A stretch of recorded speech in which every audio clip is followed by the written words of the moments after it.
Seguimos en Economía Verde, vamos a hablar ahora de lo que ya habíamos anunciado, la nueva ley de teletrabajo, las implicancias, cómo esto beneficia. Sobre todo vamos a ver del lado del el empleado y el empleador, cómo cambia la situación respecto al teletrabajo. Para eso vamos a dar la bienvenida a nuestro invitado de esta tarde. Él es el señor César Puntriano, profesor de Sun Business Law, con nosotros.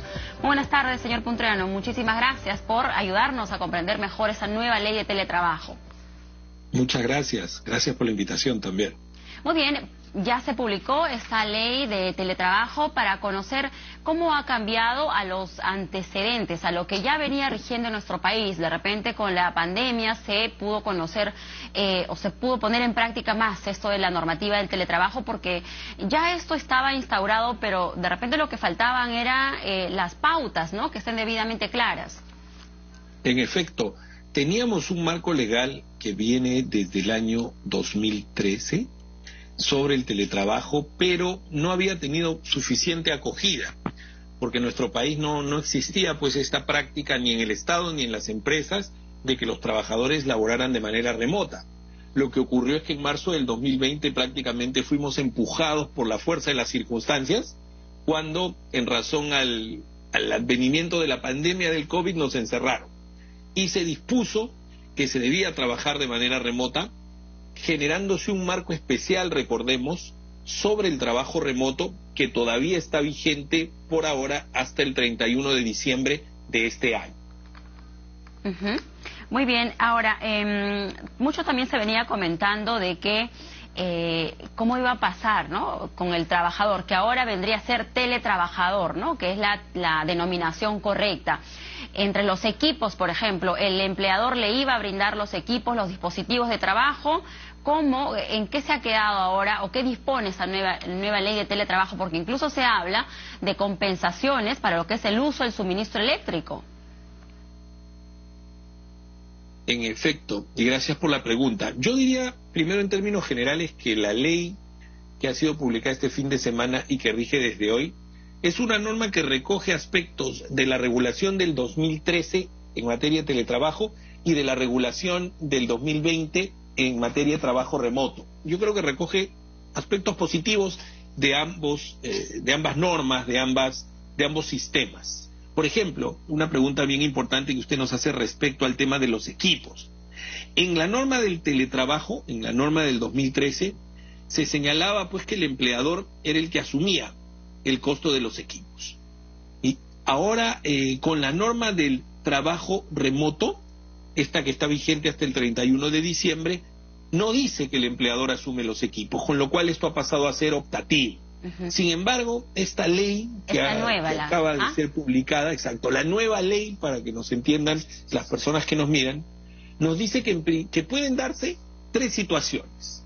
La primera situación es que sea el empleador el que proporcione los equipos, el acceso a Internet y también que cubra los gastos del consumo de energía eléctrica. Ese es el primer escenario. Eso es, para decirlo de alguna manera, la regla general. El segundo escenario es que sea el trabajador el que asuma o el que él sea quien proporcione los equipos, el Internet y la electricidad, y el empleador le compense por ello. Económicamente.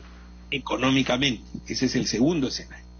Y el tercer escenario es que el trabajador asuma los equipos, el Internet y la electricidad, y el empleador no le compense.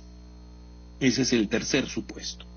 Para que ocurra el tercer supuesto, que el empleador no le compense al trabajador, tiene que haber un acuerdo en contrario, es decir, tiene que haber un acuerdo expreso donde se asuma que el trabajador no va a ser compensado. Si no hay ese acuerdo, el trabajador va a ser compensado. Pero aquí debemos hacer una diferencia, porque hay un tratamiento distinto entre el Estado, el sector público, la administración pública y el sector privado. Esto es importante que los televidentes tengan en cuenta. En el sector privado, como dijimos hace un momento, el empleador o bien proporciona los equipos o bien el empleador compensa al trabajador si él los asume, salvo que acuerden algo diferente. En cambio, en la administración pública, lo que dice la ley, esta nueva ley, es que los equipos y el Internet serán proporcionados por la administración pública si existe disponibilidad presupuestal.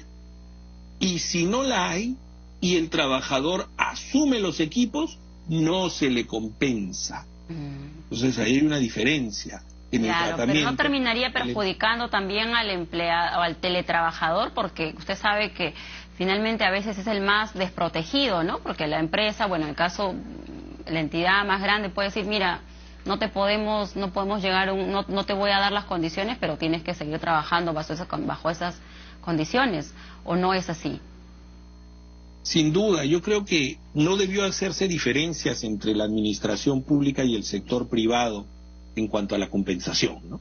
A mí me parece adecuado que se haya establecido esta regla de que sea el empleador el que asuma, salvo que las partes acuerden algo diferente.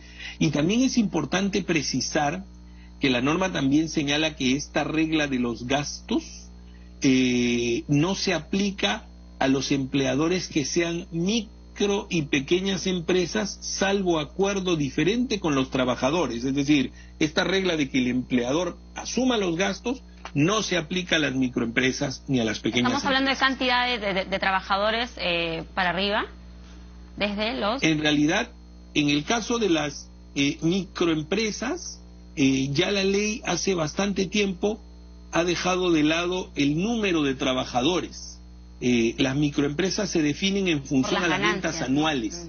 Sí, son 150 unidades impositivas tributarias como máximo. Estamos hablando, si me permite un segundo, de 690.000 soles al año. Es decir, si un negocio no supera los 690.000 soles al año y está inscrito en el registro de la microempresa, el llamado REMIPE, entonces no se le va a aplicar esta regla de tener que compensar a sus trabajadores por el uso de los equipos, por el Internet o por la electricidad, salvo que acuerde algo diferente con los trabajadores. Bueno. Y en el caso de la pequeña empresa, las ventas van entre estos 690.000 soles y los 7.820.000 soles anuales. Muy bien.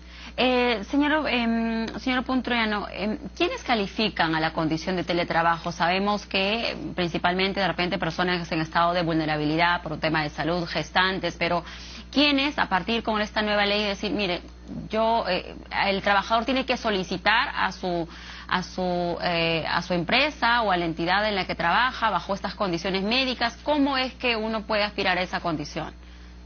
Buena pregunta. El teletrabajo, en principio, por regla general, no es obligatorio. ¿Y a qué me refiero con esto? O sea, el trabajador no puede imponer el teletrabajo. Normalmente se llega de común acuerdo, o el empleador lo dispone, o el trabajador lo solicita y el empleador lo evalúa. ¿Lo solicita por temas de salud, de vulnerabilidad? En realidad iba justamente a ese punto. Solamente es obligatorio el teletrabajo para los trabajadores que están en el llamado grupo de riesgo, es decir, aquellos cuya salud se encuentra en un mayor riesgo de cara al COVID-19. Por ejemplo, las personas que tienen cáncer, las personas con diabetes, las personas con hipertensión, síndrome de Down, gestantes. Hay una lista que el Ministerio de Salud ha aprobado hace un tiempo, que son los llamados grupos de riesgo. Para ellos sí es obligatorio el teletrabajo hasta el 24 de febrero del 2023, que es cuando termina la emergencia sanitaria. En los demás casos, el teletrabajo es voluntario. Muy bien, y por último nada más, hay que también respetar, ahora se dispone la desconexión digital, ¿no? No porque haga teletrabajo debo de estar conectado más horas por encima de mi jornada laboral. Es correcto. Esto es una medida positiva que se recoge de la norma sobre trabajo remoto, de esa que está vigente hasta fin de año, que efectivamente recogió este derecho a la desconexión digital, que significa, como usted bien ha señalado, que el trabajador no puede laborar, no puede tener reuniones, no puede contestar correos, no debe en realidad fuera de su jornada de trabajo. Y en aquellos trabajadores que no están sujetos a la jornada, como los gerentes por ejemplo, la norma dice que hay que darles por lo menos 12 horas de desconexión durante cada 24 horas. Y eso es muy positivo, sin duda. Muy bien, señor Punturiano, muchísimas gracias por ayudarnos a comprender un poquito más o mejor de lo que es esta nueva ley de teletrabajo y esperamos realmente que sea para bien, ¿no? No es un poco sacarle la vuelta a la normativa, sino por el contrario, darle las mejores condiciones al teletrabajador en adelante. Agradecemos a César Punturiano, profesor de Sun Business Law, con nosotros. Muy buenas tardes. Muy bien, amigos, rápidamente nos vamos a la pausa comercial. Volvemos.